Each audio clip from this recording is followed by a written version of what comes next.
ജമ്മുകശ്മീരിൽ NIA ആസ്ഥാനത്തിന് സമീപം Chinese rifle scope കണ്ടെത്തി. 6 വയസ്സുകാരന്റെ കയ്യിൽ നിന്നാണ് റൈഫിൾ സ്കോപ്പ് കണ്ടെത്തിയത്.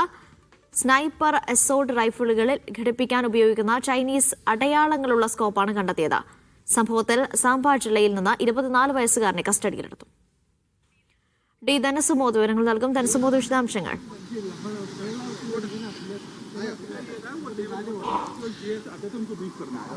ഇപ്പോൾ ഈ മൂടൽ മഞ്ഞിന്റെ ഒരു പശ്ചാത്തലത്തിൽ നുഴഞ്ഞുകയറ്റക്കാർ ഉണ്ടാകും എന്നുള്ള ഒരു സുരക്ഷാ ജാഗ്രതാ നിർദ്ദേശം നിലനിൽക്കെയാണ് ഇപ്പോൾ റൈഫിൾ സ്കോപ്പ് കണ്ടെത്തിയിരിക്കുന്നത്. ഇതൊരു 6 വയസ്സുകാരൻ കളിക്കുന്ന രീതിയിലായിരുന്നു ഉദ്യോഗസ്ഥർ കണ്ടെത്തിയത്. ഇതേ തുടർന്ന് വിശദമായ ഒരു പരിശോധന ഇവരുടെ മാതാപിതാക്കളെ അടക്കം മൊഴിയെടുത്തിരുന്നു. ആ സമയത്താണ് പറഞ്ഞത് ഇതൊരു മാലിന്യ കൂമ്പാരത്തിൽ നിന്നാണ് ഈ സ്കോപ്പ് കണ്ടെത്തിയത് എന്നുള്ളൊരു കാര്യമാണ്. കാര്യം ഇത് NIA ഓഫീസിനും അടുത്താണ്, സീമാബലിന്റെ ഓഫീസിന്റെ അടുത്താണ് ഈ മാലിന്യ കൂമ്പാരം നിലനിൽക്കുന്നതും ഇത്തരത്തിലുള്ള ഈ കുട്ടി കളിക്കുകയും ചെയ്യുന്നത്.